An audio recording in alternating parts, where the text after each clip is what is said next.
Juan Kapitulo 6, versikulo 35.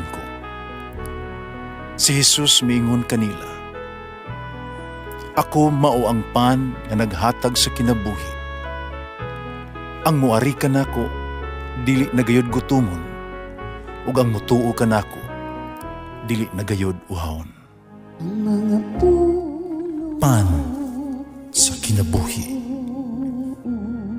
maglikon unta sa mong pagtuo ug gagaka kami sa pagtuman sa imong mahal nga kasuguan.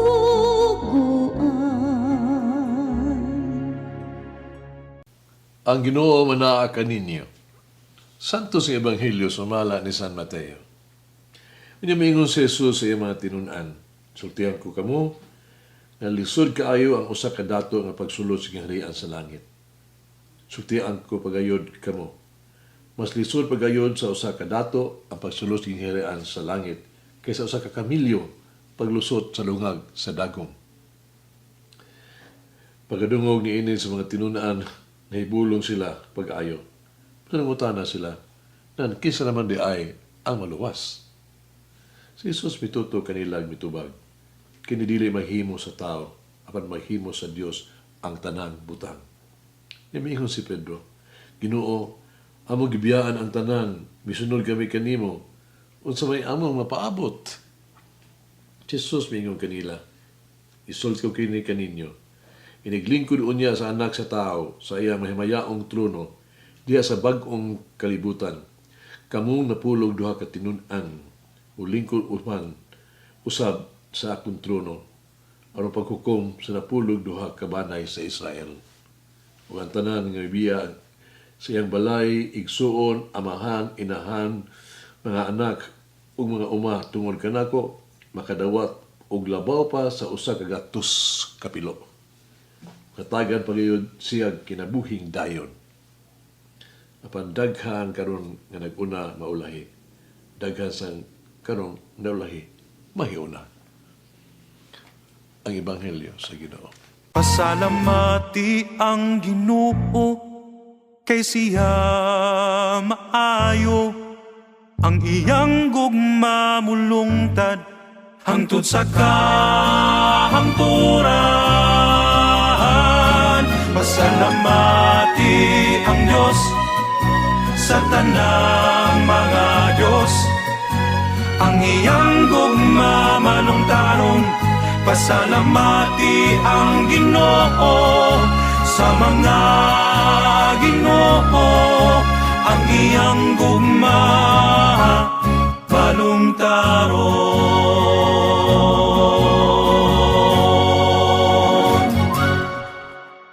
Din si Ebanghelyo karon adlaw atong sabton nga si Jesus wala magkondenar sa bahandi, ha?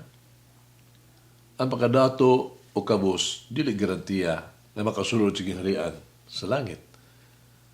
Ang pagsulod sa kingharian sa Dios, gasa sa Dios, grasya. Makasulod lamang kita pinaagi sa grasya sa Dios. Dili pinaagi sa to ang pagpanag-iya og material nga bahandi. Dinhi si Jesus wala magbaso libisan kinsa. Ipresentar lang niya kanato nga ang mahimong kadautan tungod sa bahandi. Unsa ka kini makadautan na?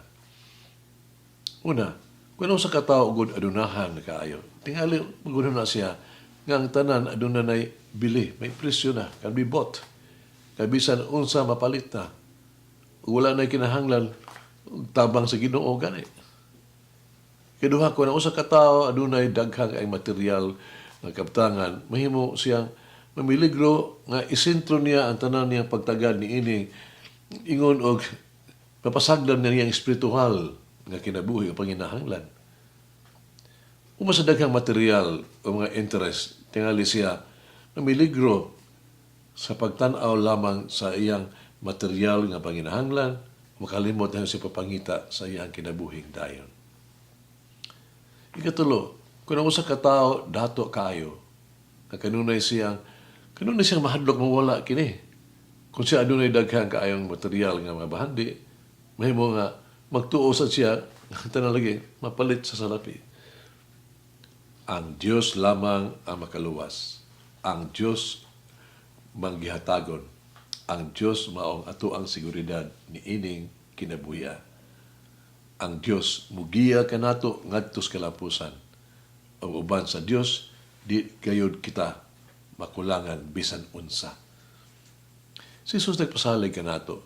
Ako nato ang biyaan ng ito mga material nga kabtangan o mga kalipay tungod kaniya, kita makadawat usa ka gatos kapilo. Makapanunod kita sa bahandi nga dayon, kinabuhing dayon. O kita andam ang kalimot sa tuwang kaugalingon, di ka sa material nga bahandi, nga kalibutanon, o mga pagdani, sigurado yun nga si Jesus miingon, kita mahiuna sa iyahang kingharian.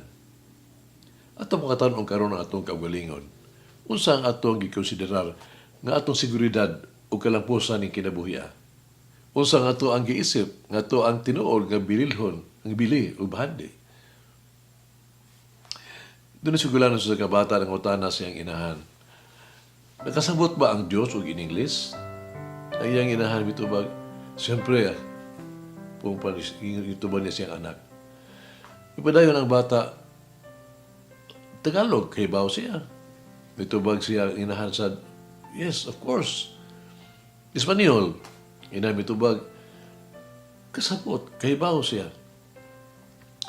Doon na ba'y pinulungan nga wala masabti sa Diyos ng utana ang bata pag-usab? O adunay usara. Ang bata ng utana, unsa pinulungan na nga wala mahibalo ang Ginoo. Ang inahan mitubag, ang Diyos dili mahibalo unsaon pag-ingon nga dili na kanato.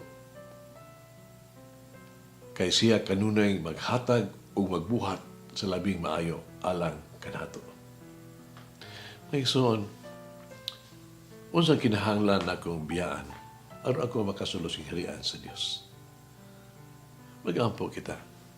May gumaon og mga pasayloon ni Ginoong Dios. Mianhi ako kanimo uban sa mapulsanong pangamuyo. Ihatag ka na ang grasya aron ako maghimong maghatagon, libre o maghatag o makapaambit. Magamit na ako ang mga katinguhaan alang sa imuhang himaya, alang sa kaayuhan sa katilingban. May gumaon manipasiloon nga Ginoo. Diyos, mianhi ako kanimo, pabusano na ngayo sa imong pasaylo. Pasilo ako sa akong kahakog, sa wala ko'y pagtabang sa akong isig katao. Gamay na ako ang gibahin, gamay na ako donate na ako, nga wala ko mga ginahanglan, nanginahanglan. Pasilo ako sa tanan nga ako ang kasaypanan. Usad ako nga akong biyaan ang bisan unsa nga buhaton ug bisan unsa alang kasiguro nako sa kinabuhing dayon. Amen. Mama Mary, Queen of Angels and Men, may your Son Jesus reign in my heart. Mama Mary, maghari unta ang mga anak ko kasing-kasing. Malangin ang Diyos magagaong sa tanan, Amahan, Anak, Espiritu Santo. Amen. May the Lord of the divine mercy bless us all, heal us from all diseases and suffering. Ayun unta niya kita, tanang mga sakit na sa lawas o sa kalag, body and soul. In the name of the Father, the Son, and of the Holy Spirit. Jesus, I trust in you. Amen. Whoever eats the bread of life will never hunger, says the Lord. Kay galaan inyong nabati ang pagpaambit ug hamubong pamalandong sa pulong sa Dios pinaagi sa tulumanon pan sa kinabuhi nga gidumala ni Monsignor Daddy Silva. Hangtod na usab sa sunod higayon, daghang salamat. eats the bread of life.